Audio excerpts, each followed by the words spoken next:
अस्सलाम वालेकुम, कैसे हैं आप सब। आई होप बिल्कुल ठीक ठाक होंगे। जैसे ही गर्मियाँ स्टार्ट हुई हल्की हल्की सी और तो हमारी इस वाइन के अंदर फ्लावरिंग स्टार्ट हो गई।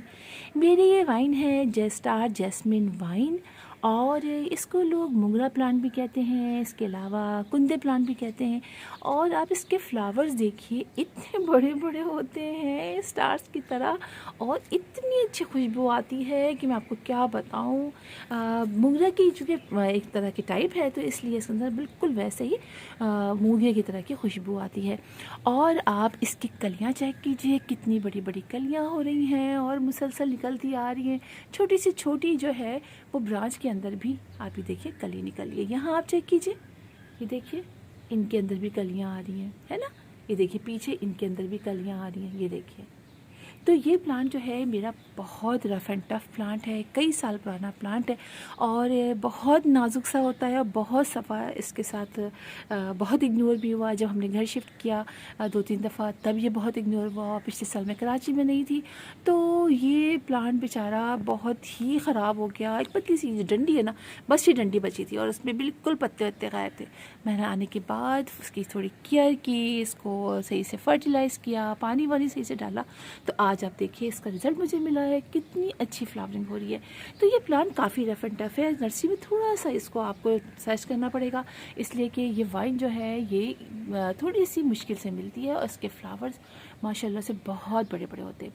तो हमें इसको करना क्या है, इसकी आपने मिट्टी में अच्छी तरह फर्टिलाइज़ करना है।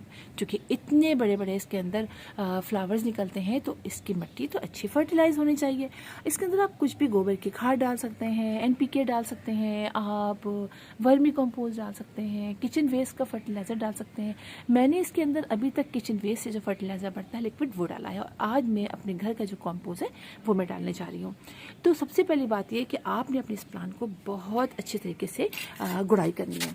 सही है, तो आज मैं यही करने जा रही हूँ।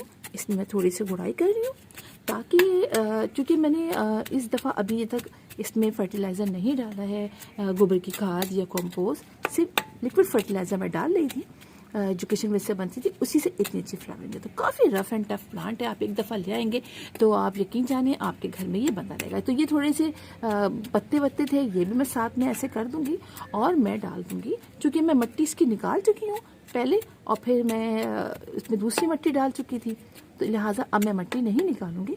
और मैं जो हूँ ये देखिए, ये मैंने घर में बनाया है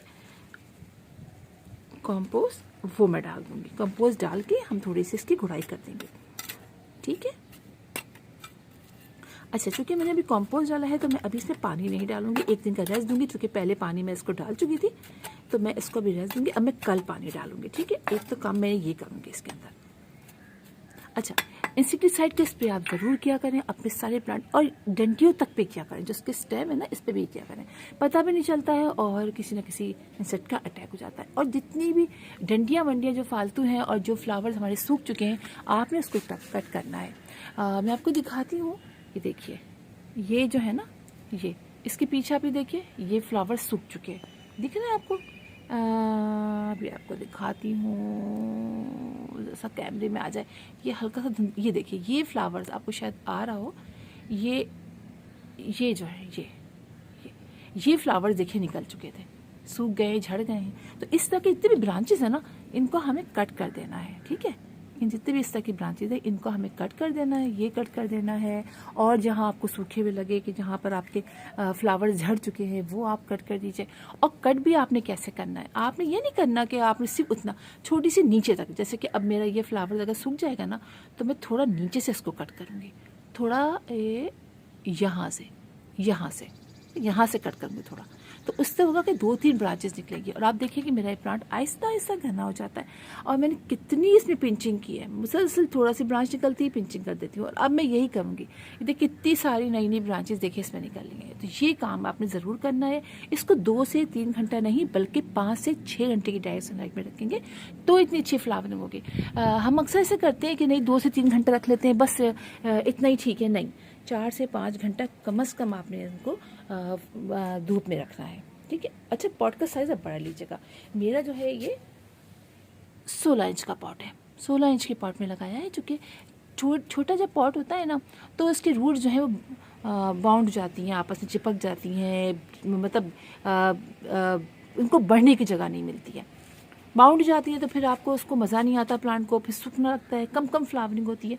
और बस ये देखिए किस तरीके से, और देखिए छोटी से छोटी, यहाँ पे देखिए, ये देखिए आप देख रहे हैं कली, तो ये पिंचिंग कली, यहाँ मैंने पिंचिंग की थी, देखिए ये कली निकली, ये ब्रांच निकली छोटी सी, उसमें कली आ गई, ये देखिए ब्रांच निकली, इसमें देखिए कली आ गई। तो ये आपने करना है। और इंसेक्टिसाइड का स्प्रे आप लाजमी कीजिएगा, बस आप फर्टिलाइज़ कीजिए, पिंचिंग कीजिए, धूप में रखिए, बस आपका प्लांट, ज़्यादा टिप्स नहीं है इसकी। और पानी, हाँ आपने पानी ज़रूर डालना है, ये नहीं करना कि बहुत ड्राई करना है, रोज़ाना आपने पानी डालना है। गर्मियाँ है ना, और आपको लगे कि आपका धूप में रखा हुआ है और जल्दी जल्दी पानी खुश्क हो रहा है, तो आप दिन में 2 दफ़ा भी पानी डाल सकते हैं। और इतनी अच्छी भीनी भीनी खुशबू आती है, इतना मज़ा आता है इसको लगा करने के बाद। तो आई होप आप ज़रूर इस प्लांट को अपने घर में लाएंगे। ये वाली वाइन तो आप ज़रूर लाइएगा, मैं बहुत जैसे सजेस्ट करूँगी। ये वाली वाइन जो है बहुत खूबसूरत है। अच्छा, मैंने इसको बढ़ने नहीं दिया, इसको काटते रहते हैं ना तो ये ऐसी बुशी सा होना शुरू हो जाता है, वरना ये वाइन की सूरत में ऊपर तक बढ़ जाता है। ठीक है, तो फिर इंशाल्लाह आप लोगों से मुलाकात होगी किसी और वीडियो में, किसी टॉपिक के साथ। तब तक के लिए अल्लाह हाफिज़।